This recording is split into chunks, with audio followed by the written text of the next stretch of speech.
I think that a lot of us, myself included, fear milk because we've been told I'm lactose intolerant or dairy isn't good for you. And I think that pasteurized dairy was probably something that triggered my eczema in the past. And I've just, in the last few years been thinking about raw milk. I visited the largest raw milk producer in the world in California, Raw Farm. Great people doing amazing stuff with their farm there. And I've learned a lot about the dairy industry that I never had understood before. And basically there are two different types of farms. There's milk that's made to be pasteurized, and that's milk made in like not the most sanitary conditions. I mean, if you've ever seen how cows are milked, the udders are kind of close to the poop, they could poop on, and it's not super sanitary.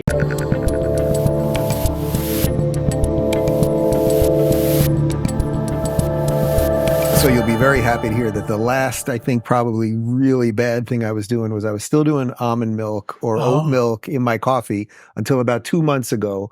And then these guys saw it and they brought you up and they were like, Dave, so now it's just it's grass-fed whole milk. Do you get raw milk? That's it. So this has been like this nonstop thing with everybody. It's very hard to get just raw milk just like that. You can't get it at supermarkets, at least here you can't. So you have to get it from like an Amish farmer or at a farmer's market, and they have to sell it as pet food basically and all that. But yes, I don't know if I have any in the fridge right now, but yeah. Butter and everything. I'll give them a shout out. Here in Miami, there's a place called Southwest Ranches. Yeah. I have no affiliation. I think it's just a local family farm. Yeah. But I was staying with a friend here and man, they sent us some stuff and it is so good.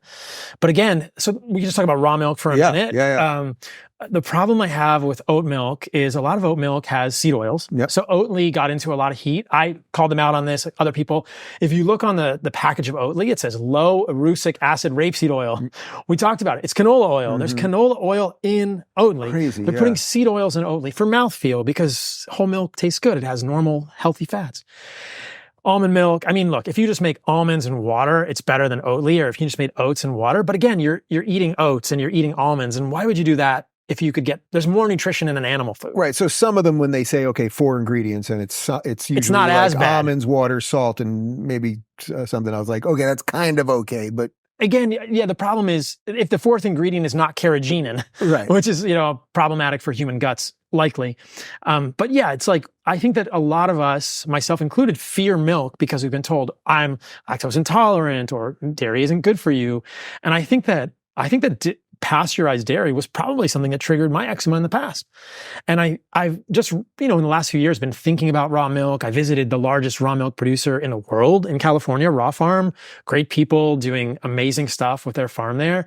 And I've learned a lot about the dairy industry that I never had understood before. And basically there are two different types of farms. There's milk that's made to be pasteurized, and that's milk made in like not the most sanitary conditions. I mean, if you've ever seen how cows are milked, the udders are kind of close to the poop, they could poop on, and it's not super sanitary. And they know that milk is going to be pasteurized, so they don't really care if it gets contaminated.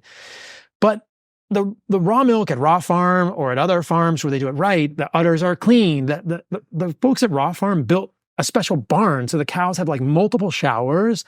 They get the opportunity to poop and pee like multiple times before they go to get milked, and their udders are cleaned. It's like very carefully monitored. They test every single batch for contaminants, right? And even with those safeguards, they've still been like hassled by the U.S. government so many times. They've never had a problem. They've never had contamination there.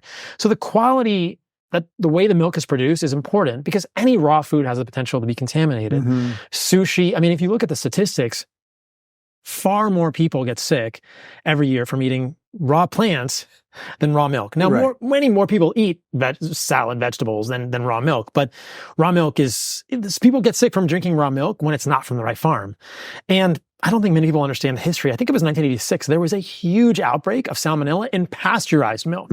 So pasteurized milk is not necessarily, innocent either. So the food system at scale is just challenging for humans. So what's interesting about raw milk is that it's different than pasteurized milk. And we've seen this in multiple studies. There are multiple longitudinal observational studies looking at kids who grew up on farms or off farms who drink raw milk, and they have lower rates of asthma, eczema, and allergies. So just the kind of stuff that I suffered with, right? Yeah. So drinking raw milk probably is beneficial for kids programming their immune systems as a child. That's interesting. That says this could be a uniquely beneficial food for humans. We should be thinking about how to make this safely, but instead the FDA is just denigrating it. It's absolutely insane. I mean, the fact that to get it, you're going to stores where they're literally keeping it in the pet food section and it says not for human consumption.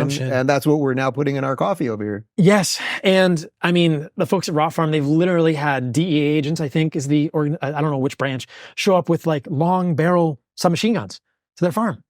This is not like the cartel, you know, they're making milk, man, you know, and the same farm, I've heard of the same thing happen at the farm here in Florida.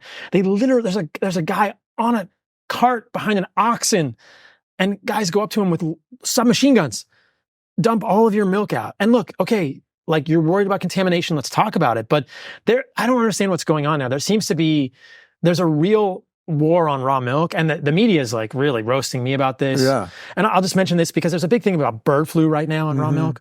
And so what I understand here is that there was a herd in Texas that was not a raw milk herd. It was a CAFO herd. So a clustered animal feeding operation or a concentrate, basically factory farmed milk operation.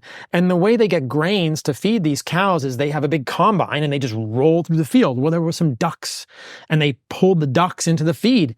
And the way that factory farming works is they just give it all to them. So they fed cows a bunch of ground up ducks or waterfowl with the grains, something a cow would never eat. And that herd became positive for bird flu. A few cows from that were sold across the country. And so now the United States government or the FDA is saying, don't drink raw milk. You could get bird flu when in fact, this is a factory farm operation for it's a pasteurized dairy farm. It's never been found in a raw milk. And a cow would never come in contact with a bird. A cow's not going to eat a duck. You know, why would a cow get bird flu, right? So to me, it seems like a little bit of scaremongering. And look, I think we should protect the American people and make sure the food supply is safe. But there are foods like raw milk, which can be produced at marginally greater scale if you know the farmer, and they're really uniquely healthy for humans. The last thing I'll say about raw milk is a lot of people who are lactose intolerant can drink it because different bacterial cultures in the milk can change the gut. I mean, I can drink raw milk with no problem now. I could never do that when I was a kid. So milk is an interesting one. Very nutritious food for humans. Pasteurized milk, very tricky. Raw milk, you know, difficult for us to get, probably healthy, but you have to know the farmer. For more insightful discussions on how to live the good life, check out our lifestyle playlist. And if you want to watch full interviews on a variety of topics, watch our full episode playlist, all right over here. And to get notified of all future videos, be sure to subscribe and click the notification bell.